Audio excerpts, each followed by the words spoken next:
Hello, welcome to my presentation, Policing Methods, Adopting a Strategy, in Race, Crime, and Social Policy.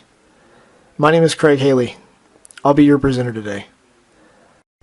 Please keep in mind that in today's presentation, I'm going to act as the executive assistant to the Chief of Police in a medium to large city in my area.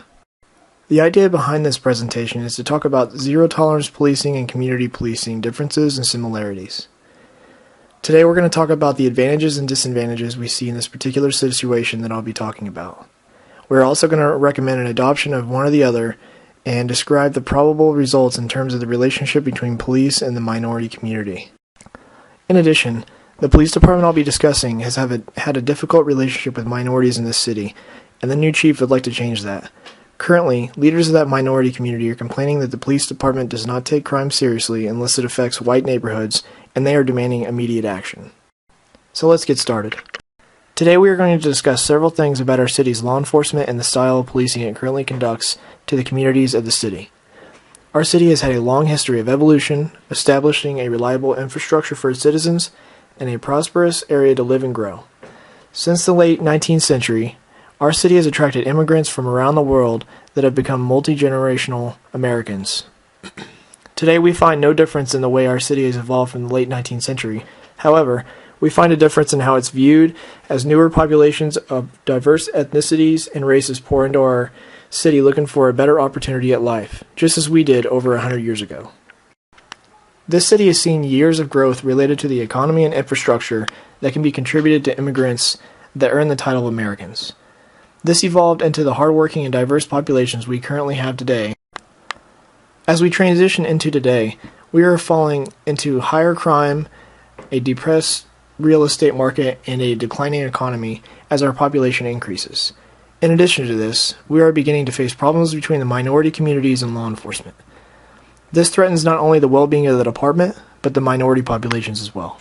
We're going to be using a problem-solving method to talk about this issue today. We're going to look at this at the problem-solving matrix. We're going to start by looking at the problem. We're going to identify what the problem is, collect the problem data, evaluate the problem data, implement a strategy, and review the strategy and the problem. And if the problem persists, we're going to look at the problem again and go through the matrix. Let's look at our current situation. In the last 25 years, our population has grown over 20,000 people, which is the most we've had grown in the short amount of time we became established. In addition, our community minority population has also grown as well. The city's minority population makes up approximately 16% of our population, but has grown exponentially over the last 25 years. In fact, minority populations across the board have grown over 8% in the last 25 years. We are a fast-growing community, but the police department continues to maintain its approach at policing a city as it was 25 years ago and not evolving to today's problems. Throughout the two past decades, our police department feels as it has maintained an excellent reputation with the community, even through a declining economy, a spike in violent crimes across the city, and rapid growth of the population. The department has managed its resources, maintained its values, set goals, and established a vision for the community. Recently, our department has realized that those relationships are starting to decline, and that we have been severely lacking with involvement with the community as a whole in our strategy of policing. By not evolving our partnerships and relationships, we are starting to lose touch with not only the general population, but the diverse minority populations as well. As we have traveled down this road in the last 25 years, we feel that we have developed a very adequate reactive approach to our crime problem in the city. This reactive approach focuses on high crime areas that have statistically shown to have more crime than any part of the city and more calls for service. As we continue to work with our budget and resources the best we can, there have been many community leaders that feel we could do better. Now that we've identified that, let's look at some of the data I've collected. After carefully researching statistics based on crime, our city has become only safer than 9% of the cities in the United States. In our city, you have a 1 in 228 chance of becoming a victim of violent crime such as armed robbery, aggravated assault, and rape or murder. This also transfers into a rate of 4 per 1,000 citizens. In addition, we also have a high property crime rate, which is analysis of burglary, larceny over $50, motor vehicle theft, and arson. The chance of becoming a victim is 1 in 23, or 43 per 1,000. Furthermore, our city is divided into 22 sections. 7 of which holds 63% of our minority population here in the city, and also holds 50% of our current reported violent crimes for the last 5 years. There's also a spike in property crimes outside of this area in proximity to the neighborhoods. After identifying these statistics, I decided to call in minority leaders and stakeholders of the community to identify current issues and discuss possible solutions. Many of them state that our current policing methods may seem to be working for us, but is not working for the community. Community leaders expressed concern with our violent crime rates growing rapidly, while others pointed the finger at the minorities themselves due to the crime-ridden neighborhoods and habitual offenders. They are all in agreement that if we do not review our current methods of policing and make changes, we are going to be in a deeper hole than we are now. We discussed many points during our discussion, but one key point that we mentioned was the fuel behind the trouble we are facing. Many of them suggested it was drugs, many felt that it was gangs. However, many felt that it is our approach of dealing with them and the crime that fills their neighborhoods. Many members of the community leaders stated that the police department's method of dealing with crime in the neighborhoods in question are more reactive to crime than proactive, and this may be a large portion of the reason it is spiraling out of control. They also stated that there is a very hostile environment in these neighborhoods against law enforcement and that we are not trusted. I was shocked to hear this information as our administration. In fact, I was in disbelief. Our department has been dedicated to the community for decades with adequate and approachable leadership, but after hearing this, I feel that we may be leaving the minorities out and making decisions regarding our communities without them. After identifying this was an issue, I decided to do some research of my own, which is why I'm recommending to take another approach with our policing strategy in the city. Based on the evidence, our current strategy is only working for certain areas of the city and not others. One particular community leader stated that the main issue they all see is the police department continues to be reactive instead of proactive, which keeps them glued to their cars at the local hangout. Another suggested that the department is out of touch with the community, and they did not know the common struggles citizens have with their own communities. The community members, especially minorities, feel as if they were being generalized by police and by the neighborhood they live in. There were some generalizations of the police department as a whole, but the main consensus was that the minority leaders across the board were concerned with the inability of the police officers to know about issues in the neighborhoods that they are responding to calls in. Some minority leaders were concerned with the amount of budget we spend on housing and prosecuting these minorities that are falling into the justice system. A couple of minority leaders brought up the fact that the city has failed to realize the disparities in the justice system and how it's reflected the budget as well. They were all in consensus that the city and department were having issues with monitoring the budget to evaluate sections and reduce costs, and evaluate its actions as a result on the city. With these costs, they say that if we implement a new policing method, they feel it would reduce not only the cost of housing and prosecuting criminals, but it would reduce crime and free up time for officers to focus on proactive policing. One minority leader in particular stated that his son was on the police department, and during a family barbecue, he voiced his opinion on the methods that we are required to use to respond instead of being proactive. After hearing this, I decided to seek him out. I found him. I briefly spoke with him in my office about this. He was very hesitant and wanted to remain anonymous due to fear of retribution from his supervisors. This officer has stated that the officers that he works with are frustrated to just responding to calls since it does not help the situation at all. They're tired of dealing with the same problem over and over. He stated that he and several other officers have voiced their opinions several times throughout the patrol division, but the supervisors seem to not have an open mind about it. They state that this is the way it's always been done, and this is the way the chief wants it done. The officers state that he has some great ideas since he lives in the community, and is even part of the one minority group that is having issues. He was noted as saying that if he had the backing of the administration, he would assist in developing a program to appoint liaisons to communities because he feels that officers that live in the area know their beats best. But they are often sent to the other parts of the city where they feel like that cannot make a difference and they're wasting time. He also noted that many of the young officers that are in the department have been taught the community policing methods in the academy, and they're very familiar with the principles and components. In addition to collecting this raw data, I decided to collect some other information about different police models we could adopt to assist with solving our issues with disparities in crime. The two in particular were community-oriented policing and zero-tolerance policing. These methods have been successful in many different areas throughout the United States and the world to assist with solving vital issues that law enforcement agencies face. We will go more in depth about these in my evaluation of our data. Now that we have identified the facts and data, Let's evaluate this data and decide what is important to consider when making our determination of recommendations for the community's issues and determining if we want to adopt a new policing model.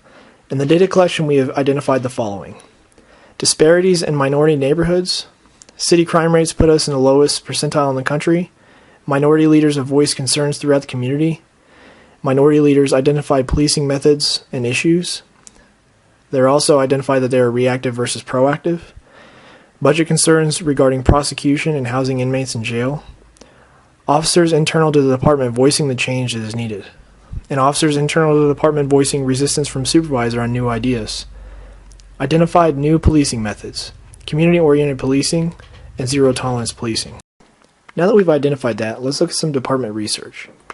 After collecting many statistics and talking with many minority leaders, I completed some research of my own of other departments that have similar issues or have programs already in place to handle situations such as this. When researching, a lot of outreach programs were identified. I identified that most departments use the community policing model, and some even use the elements of zero-tolerance policing model in conjunction with community policing based on issues that the departments have to reduce crime and common issues in their communities. To better serve you and save you some valuable time, I have taken the liberty of researching each model myself, noting the main elements and components of each model, as well as some success stories for our most reasonable approach. Let's start with community-oriented policing. Community-oriented policing is defined by the United States Department of Justice as a philosophy that promotes organizational strategies that support the systematic use of partnerships and problem-solving techniques to proactively address the immediate conditions that give rise to public safety issues such as crime, social disorder, and fear of crime.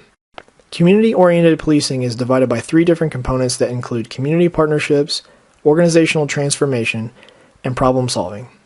When we identify these separately, we can understand them a little bit better.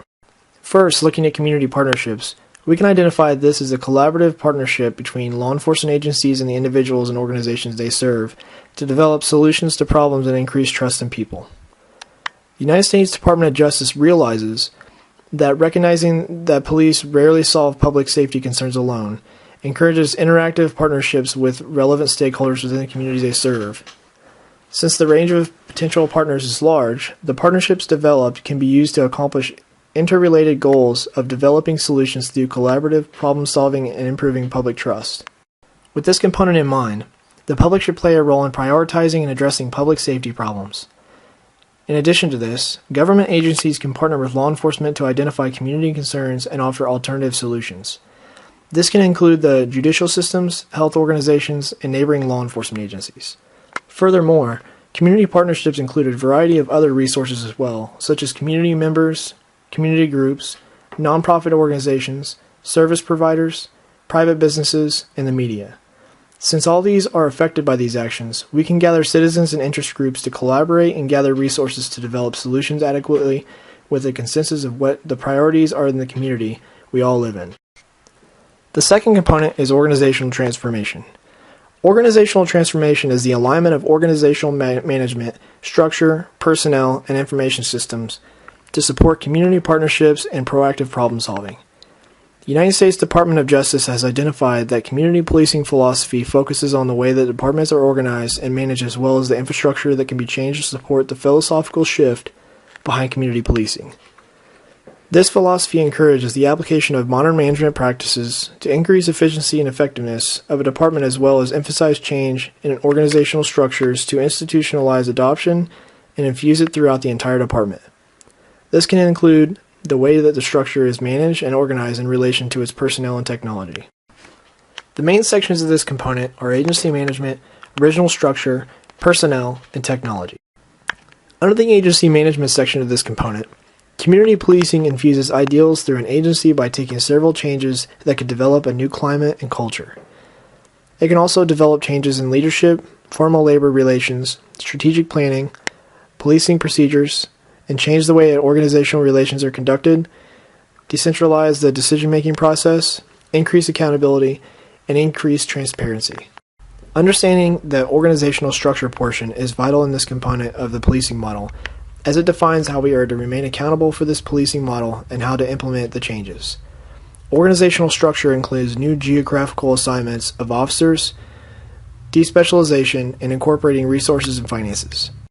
Personnel are also an important part of this policing model component due to the recruiting process as well as department supervision and evaluations. This also requires implementing new curriculums into training environments that represent community policing principles and tactics, as well as teaching the elements so that officers understand them. The last of the sections in this component is technology, which incorporates communication to the public and within the agency directly. There is also a great stress on ensuring that the information that is collected is done so in a systematic fashion and entered into central systems that are linked to one another so that accuracy can be identified and the information can be used for strategic planning, problem solving, and performance measurement. Finally, the third component of the community policing strategy is problem solving. This is the process of engaging in the proactive and systematic examination of identified problems to develop and evaluate effective responses. The United States Department of Justice suggests that rather than just responding to crime only after it occurs, community policing encourages agencies to proactively develop solutions to the underlying conditions that may be contributing to the problem itself. In addition, they recommend that agencies develop innovative responses and view many different options to responding to a problem rather than just arrests. A structured way of doing this can be identified as the SARA problem-solving model. This is identified as the following. SARA. The S in SARA is scanning, which is identifying and prioritizing problems. The A, analysis. We're also identified as researching what is known about the problem. R, response. Developing solutions to bring about lasting reductions in the number and extent of problems. The second A, assessment, evaluating the success of the responses. There's also a crime triangle that can assist with focusing on immediate conditions, such as victims, offenders, and location of events. With the crime triangle elements being identified, here are also factors that could have an impact on those conditions, such as handlers, managers, and guardians. This approach focuses primarily on the addressing the root causes of a problem. The agency can focus on factors that are within their reach, such as limiting criminal opportunities, access to the victims, increasing guardianship, and associating risk with unwanted behavior. Now let's talk about zero-tolerance policing. This is the next model I've identified that could be used for the policing model. This model is contrary to the community-oriented policing model in the sense that it focuses on being strict on the laws, and there is a large push for enforcement and arrests. This model has been used in different parts of the country, especially in New York City. The United States Department of Justice has noted this, stating that the concept has been linked rather inappropriately and unfortunately with the broken windows approach. Now let's identify the components. Marshall states that the components that make up zero-tolerance policing are the following: being tough on crime, strict non-discretionary law enforcement, police action against minor offenses and disorder. Looking at each component more in depth, we can identify some key variables that assist me with my evaluation. The first component, being tough on crime, is identified as all laws being enforced. All offenders will be apprehended and there will be no breaks. In addition, the offender usually faces penalties with no plea officers and will face a penalty, usually a harsh one. The second, strict non-discretionary law enforcement, is comparable to the DUI laws of the United States. If someone is stopped for DUI or goes through a DUI checkpoint, they get a breathalyzer or submit to a blood test to determine BAC levels. If they are found to be charged with that offense, there's an extreme unlikely that the driver will be let off with a warning or the charge will be dismissed unless there is a technicality with the process of obtaining the evidence or their due process. They face harsh penalties, large fines, and certain privileges are taken away. The third component of zero-tolerance policing is police action against minor offenses and disorder. Martin defines this as when police will not ignore minor crime and disorder, but will specifically pay attention to so-called subcriminal or quality of life offenses such as public drinking, public urinating, graffiti, vandalism, begging, and vagrancy. Martin also states that there's two subcategories that involve an emphasis on minor crime and disorder. These are police action against minor offenses, non-discretionary, police action against minor offenses, discretionary. Non-discretionary refers to the previous definition we just went over that has a relation to the DUI laws. The discretionary term explains that while police are expected to make some type of action, they have the discretion to choose what level of intervention is appropriate to the circumstances, and these can include talking, warnings, or arrest. Now that we identified those two models of policing, let's look at a study. This is what I call the Fitchburg study. Chief Edward Cronin stated that when he was appointed as chief of police in Fitchburg, Massachusetts, He had difficulty with change of driving his community into a new technology-driven age, in which they had been deprived before his appointment. This reflected a depressed economy, which resulted in lack of growth and prosperity in the city. With lack of growth, the real estate market was very depressed and made housing available and affordable to immigrants. With the changing demographics, Fitchburg experienced a rise in poverty and a serious drug problem that was accompanied by violent crime. Chief Cronin went on to develop a regional task force with agencies around his city and increased enforcement over a 2-year period. Cronin stated that their warrants increased by over 400%, which went from 21 per year to over 100 per year, in the collaborative effort between agencies combining resources to prevent narcotic trafficking and violations. Cronin also stated that seizures of illegal drugs and confiscation of drug dealers' assets increased as part of the stepped-up enforcement in the region. As a result of this stepped-up enforcement, Chief Cronin stated that the result of this push to eliminate drug crimes and violence, he came up to a realization that it was not working the way he had planned in his vision. Although assets and drugs were being seized, dealers and users were being arrested and treated, a 2.5-year push had no drastic difference in the crime rate, and the murder rate in the city was higher per capita than any other city in the state. Cronin added that there were 6 murders in his first 18 months as chief, 5 of them being minorities killing other minorities. The chief soon realized that he would need to change his strategy due to murders and violent crimes still overtaking his city. With looking deeper into the situation, Chief Cronin found that the Latino community citizens were suing many of his officers for alleged abuse. In addition, Cronin found that in all the alleged abuse civil cases, none of the officers were found responsible for wrongdoing. Chief Cronin stated that he knew that there was something deeper and more fundamental was at the core of the city's increasing criminal activity. Chief Cronin knew there were symptoms of a deep and long-held misconception between the police department and the Latino community to each other, and he knew that he needed to fix it before the city became less violent. As a starting method, Chief Cronin began to develop relationships with minority groups that made up the majority of the community to lay down foundation for constructive communication and mutual understanding. This was his way to actively engage people in assisting to resolve the city's chronic crime problems. As a result of this, he met the director of the Twin Cities Latino Coalition, Syra Pinto, who had extensive experience working with inner-city gangs through the nationally recognized program called ROCA, which is a nationally recognized program that works to help young gang members transform their lives and become self-sufficient, economically stable members of their community. This coalition was integrated into Fitchburg Latino communities due to the high dropout rate of Latino students attending public schools in Fitchburg. The word ROCA is also known as the Spanish word for rock. ROCA is a youth development organization in which originated in Boston, Massachusetts. It's committed to serving the most disenfranchised and disengaged young people between the ages of 14 and 24 years of age. Cronin stated that since its inception, ROCA has helped more than 15,000 young people make positive, profound changes in their lives, as it has become a nationally acclaimed model of transformation relationships as a vehicle for youth development. After Sarah and the chief met, there were progresses of Cronin understanding the causes of Fitchburg's extraordinarily high crime rate. Cronin stated that he learned over 50% of the students in Fitchburg kindergarten system were Latino, and the dropout rate for Latino high school students were more than 40%. In addition, Sarah introduced an abundance of information and research that demonstrated how children who fail in school are much higher at risk for poverty, repeated involvement in crime, and incarceration. With both of them committed to getting the root cause of the increasing crime rate in the Latino community, they were mutually interested in working together to apply principles of systems thinking into a highly complex issue for their community. Chief Cronin, shortly after identifying some of the issues, hired a team of consultants to come in and conduct a comprehensive thinking workshop. Cronin stated that through his training, the task force was introduced to the model's basic principles and archetypes. His mission was to diagnose the city's most serious problems using a systems approach to identify the fundamental issues that underlie the region's chronic criminal problems. Once this task force was in full force, Cronin stated that he continued to use enforcement as a deterrent, however, in conjunction with the task force groups.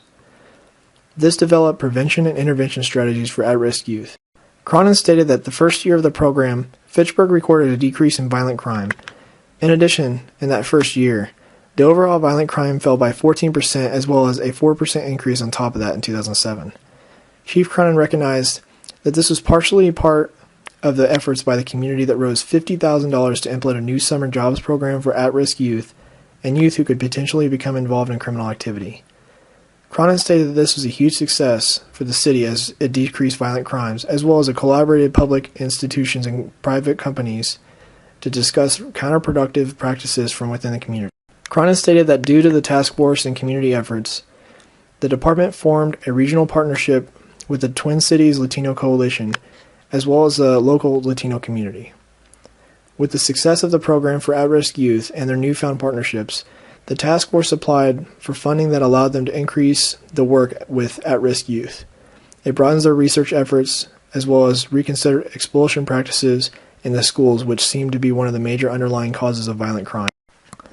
In addition, their efforts led to an introduction of a restorative justice model in which students are held accountable for their actions rather than just being punished for them.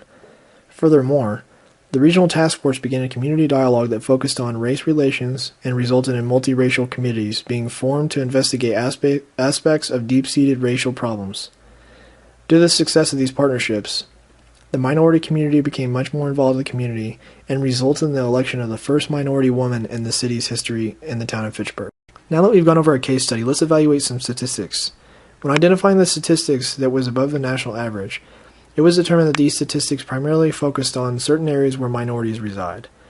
This can be a result of many different problems we have within our community, as well as the department. We can correlate this issue with not having an updated and adequate philosophical model of policing in our department that we should be enforcing within our communities. As we relate this to our community-oriented policing model, we can identify several components and elements of this model that we could implement into our department and teach our officers to identify problems and use their discretion to solve them using principles of this model possesses, as well as resources that our department has. As we can also identify the components of zero-tolerance policing, we can quickly notice that this is not the route we need to take in ensuring we can build trust relationships with our community minority members, but use portions of it to continue enforcing crime while developing partnerships and relationships with each other, eliminating misconceptions, distrust, and remaining solely reactive instead of proactive as well. We met with several minority leaders about the disparities regarding these statistics and gathered their opinions on the matter based on their own interactions with the members of the community. I feel that their input is necessary to consider if we are going to approach this the correct way and expect a response from the community. With the input they provided, we can quickly identify that we have a possible bias-based policing issue as well as some major underlying issues with our policing methods.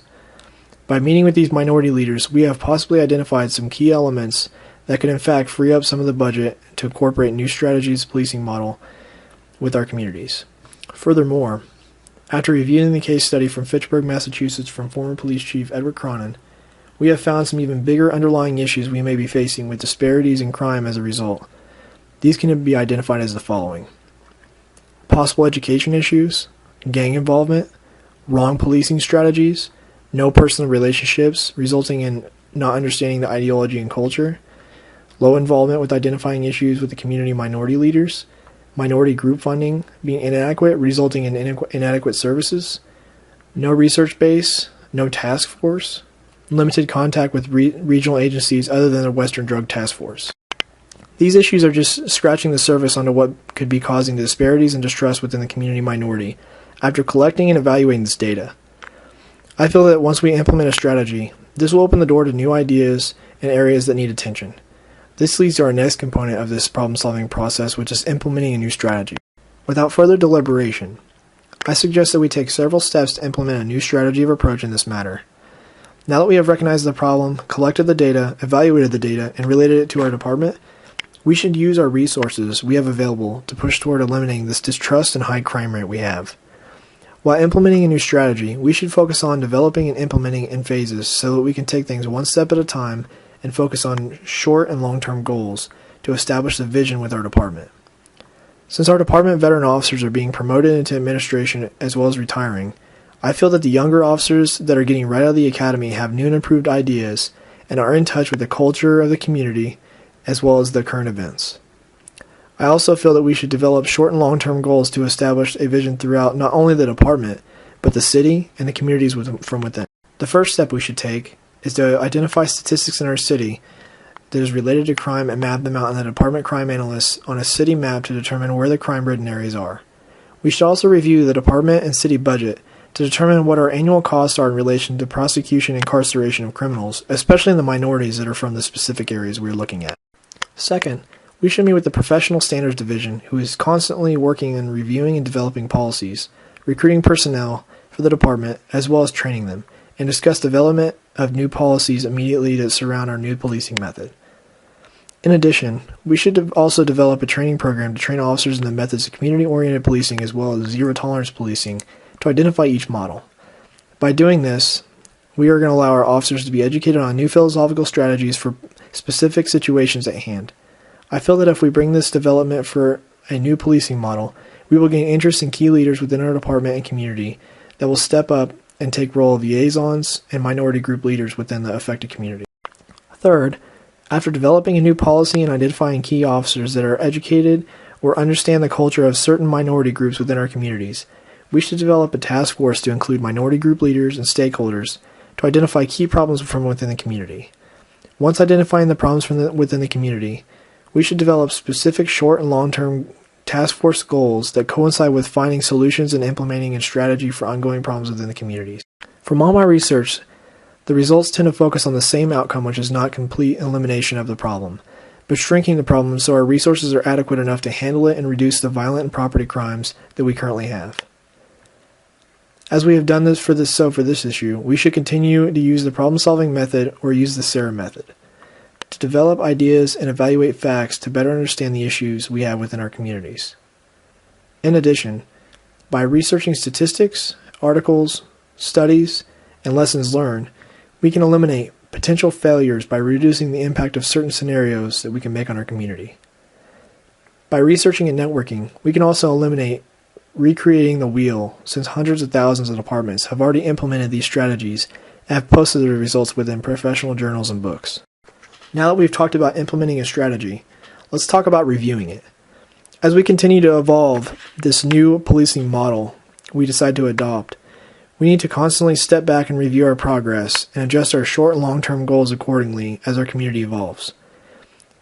Without adjusting these short and long-term goals, our vision will become clouded and our mission will begin to drift off a different direction than we intend, which could hurt a relationship and partnerships we develop along the way. In addition to our goals, we need to also maintain accountability for reviewing policies and procedures to ensure that they are adequate within our policing methods. We must also continue to research philosophical and technological advances within these models as we move further into the 21st century. As I stated before, we've gone 25 years without evolving to the community around us. We need to continue to research and develop new methods to remain current with technology and philosophical advances so we can maintain an adequate relationship with our community. As they become more diverse, so must we. We are facing a much more diverse melting pot than we did 25 years ago, and as we move further down the road, it will only become more diverse as the years go by. As we have identified several key elements regarding this issue, one thing we can keep in mind is that with evolving communities, strategies need to be reviewed constantly to reach short-term and long-term goals. In this instance, with 25 years of the same policing model and methods, department leadership and its officers can become out of touch with their community and current policing methods. Policing changes with technology and diversity within communities and must be studied and reviewed constantly to keep up.